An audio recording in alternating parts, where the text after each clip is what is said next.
Hi, I'm the Gadget Guru, Andy Pargh, and today I'm going to address a topic that many new copter owners face.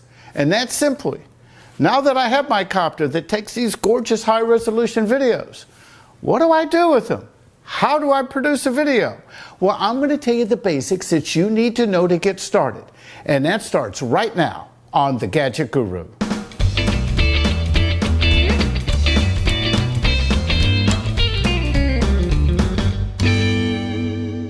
Here's how it typically gets started. You get one of these, or you get one of these, or one of the many other high-resolution copters on the market today. You get it home, and while you're unboxing, you have all these visions of grandeur of all the great videos you're going to make. Then you take it out in the backyard of the open field and you shoot this video. You put it on your computer and say, wow, this looks great. I'm going to show my friends. They're going to look at it and they're going to say, wow, that's great. Can you produce a video for me? And you're going to sit back and say, how do I do that? Well, there's a few places you need to go to get started. And now, what I'm going to tell you today is an opinion. And it's the way I do things. And what works for me might not necessarily work for you. But hey, what the heck? You don't like the video? Just stop it and move on to the next one. Here's the first thing you need to know. Based on your copter or your camera, if you're shooting ultra high resolution videos like UHD, which is 3840 by 2160, or that mystical word that everybody likes to say, 4K, which are really some jumbo sized files, you're going to need a strong computer. Now, here's a test to see if your computer's going to work. Because trust me, that 2-year-old computer that you've been working on, it may be great for doing some things and surfing the web and even using some basic, photo programs, but it might not be good at processing video. Go out and shoot, 5 or 10 minutes of some video, and let's say at a setting 3840 by 2160 at 30 frames per second, or depending on your copter, it might be 29.97 frames per second. Take the video off that SD card, copy it onto your hard drive in your computer, and then sit back and play it back. If it plays back unstuttered and clearly, your computer's probably okay and it might be good to go on in and start editing videos. But if it doesn't, don't blame the copter, don't blame the camera. I mean, it might be an SD card. I say SD card because the SD card that you're using might not be powerful enough to either record or play back from. So that's why it's important to copy it for this test onto your computer's hard drive. You're not going to do this for a long time because it's going to burn up your hard drive space very quickly, and we're going to get to that topic in just a few minutes. Okay, so let's say you're playing it back and it's stuttering. Well, it's going to be time for a new computer. Now, I'm not going to tell you what specs or everything you're going to need. Let me tell you how I did it. Now, I prefer Apple computer products for video editing. I have both Windows and Apple's computers depending on whatever task I'm doing. Some are better at some things than others. Personally, I feel that Apple, when using Apple programs such as Final Cut Pro X, even iMovie, that the Apple computers just seem to work better. Everything just syncs up well. Get on the phone, call Apple, say, hey, I need to get a new computer that is designed and geared for video editing. They'll help you build one. You might get a little sticker shock because you're going to realize that you really need a powerful computer if you really want to go into this as a little bit more than just a once in a while video. Now, here's something that many copter owners who've been shooting in UHD or higher already know. These files are big. These video files, unless you just start and stop and get your shot exactly, if you do like I do and just let it roll while you're flying and you save your footage, you're going to go through a lot of these hard drives. And let me tell you, you don't want to be storing all your video files on your computer's built-in hard drive because you're going to blow it out pretty quickly and you're going to need space.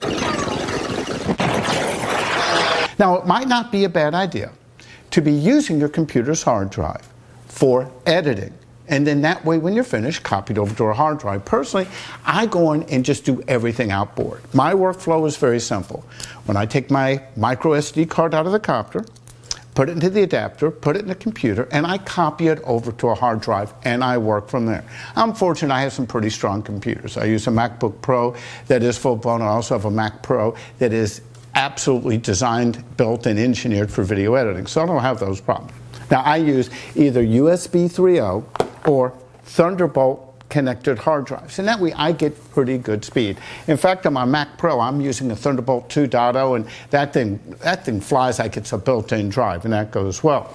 Now, as you step up from that, you're going to find that you're going to grow out of hard drives quicker. You might even want to upgrade to something like this. This is a Drobo Mini. Now, Drobo makes some really good products, and they have tech support. Now, I'll tell you, sometimes their tech support can be a little slow. You got to stay on them.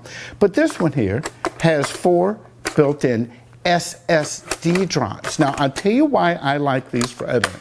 I connect this via Thunderbolt to my Mac computer. And because I'm using SSD and a fast Thunderbolt connection, it really edits well. Now, this thing is designed to be portable, you know, kind of like this one is. So as long as you pack it up well, it's pretty good for traveling.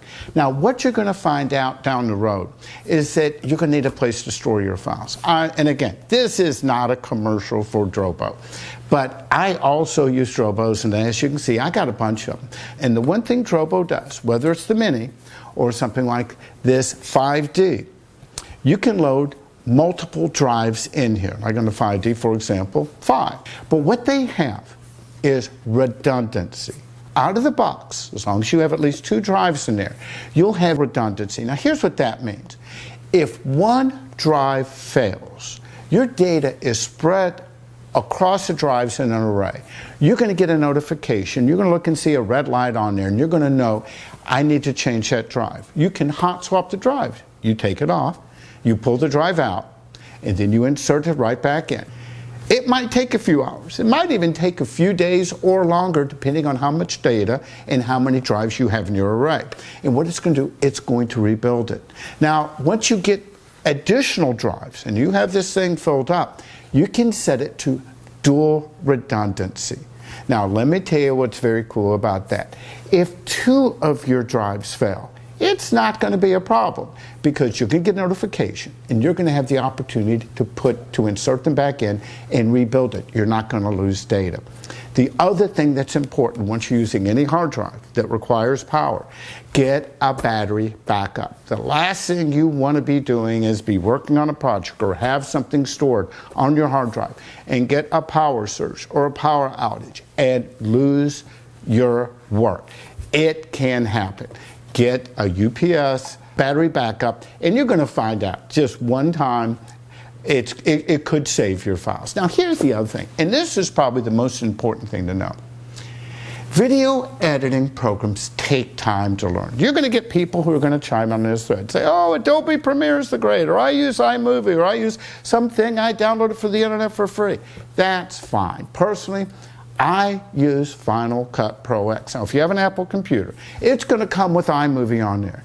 If you're a first-timer, go in there and learn how to use it. You can go on YouTube, you can go to Apple, you can even go to the Apple Store and take lessons. You can get the basics and understand how to use it. Now, once you kind of have the feel and you decide this is something I want to do, here's the site I want you to go to. And again, this is not a commercial.